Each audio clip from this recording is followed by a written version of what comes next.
Welcome to another live on AM radio episode of Monday Movie Pickup.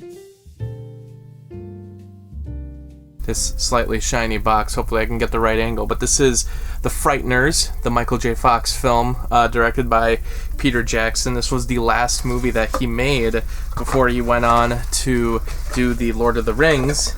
This box is awesome. This is the 4K edition that comes with the full 4-hour documentary on Blu-ray. It also comes with, of course, the 4K edition, but it also comes with the director's cut. Also comes with this Frank Bannister card. That's pretty cool. If you want to take a more in-depth look at this set, I have my video on the Daily Cinephile. Can you see it all there? It comes with the director's cut, the original cut, the open matte version of the film, and of course the very long 4-hour documentary. So I thought this was a really awesome, huge set that came with a bunch of little extras and such. And just as a Peter Jackson fan who, you know, he often gives very awesome releases of all his movies. It's cool that The Frighteners now has something on the level of like what The Lord of the Rings has, but hopefully in the future we can start to see some of his even earlier work make it to Blu-ray with some official releases. I'm talking about Brain Dead, Bad Taste, and Meet the Feebles. He's talked about it in the past, but I've yet to see anything materialize or even be discussed since 2018.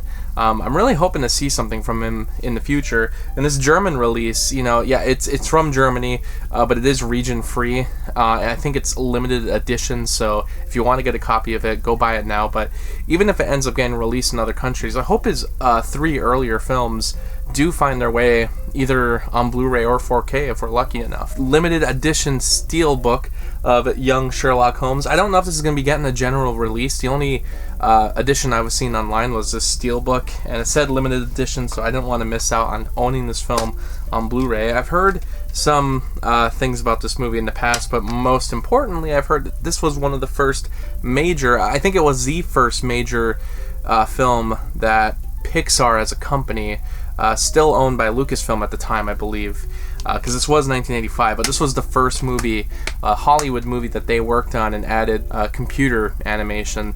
So I've seen that clip before from this movie, but I've been wanting to see the entire movie ever since seeing that one clip. It was in a documentary called The Pixar Story, so I'm sure a lot of you already know about that. We have here, this is the Shout Select edition of Midnight Run, and this is actually the 3rd release that they did, so I've slowly been looking for some sales on eBay to buy the rest of the Shout Select collection. And I really don't know anything about Midnight Run, but it's Robert De Niro. Can he really go wrong? I've been meaning to get this one for a while. This is the olive edition of High Noon. I watched this movie in a film class. I thought it was spectacular.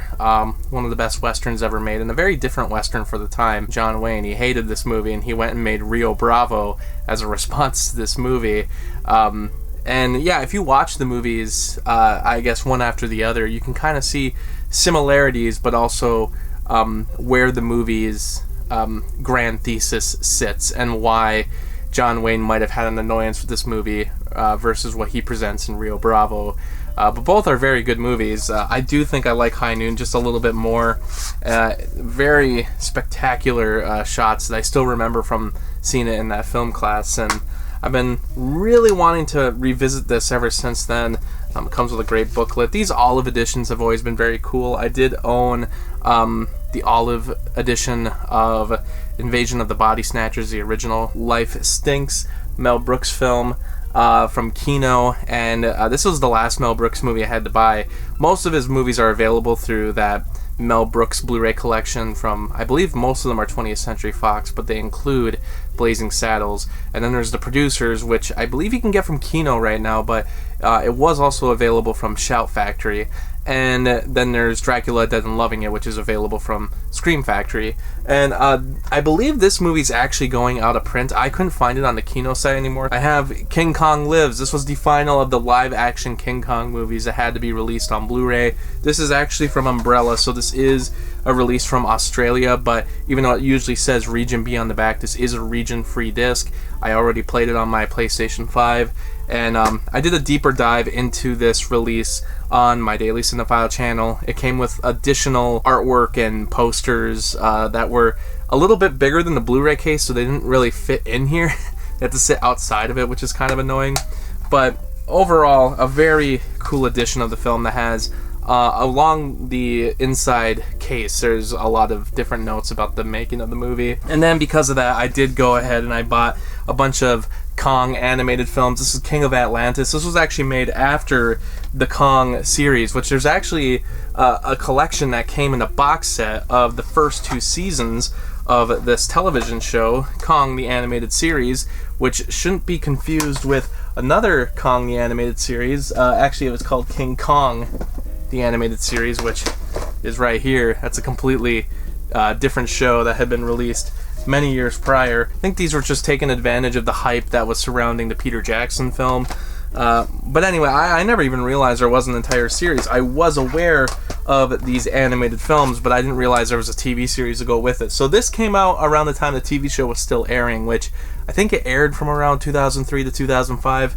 And then King of Atlantis, which came out in 2005, I think as a wrap-up to the series. So all of these are part of the Kong animated series from the mid-2000s, which, I don't think has anything to do with the Peter Jackson film, but I think they just used it to capitalize on the fact that the film was being released. If anybody has any info about that Kong show, let me know if you liked it or if you remember seeing it. Do you remember what channel it was on? I didn't really look up anything, but I didn't know if it was like on a Saturday morning block somewhere or if it was on like Cartoon Network or something. And last but not least, I got the World at War documentary on Blu-ray, which a lot of people consider the best documentary on World War II. But in turn, I also bought this box set. I've actually bought these thick box sets from Mill Creek before, which come with all these discs inside. This is another 50 disc set similar to the Tales of Terror set, the Drive-In Classics, I believe was the other one,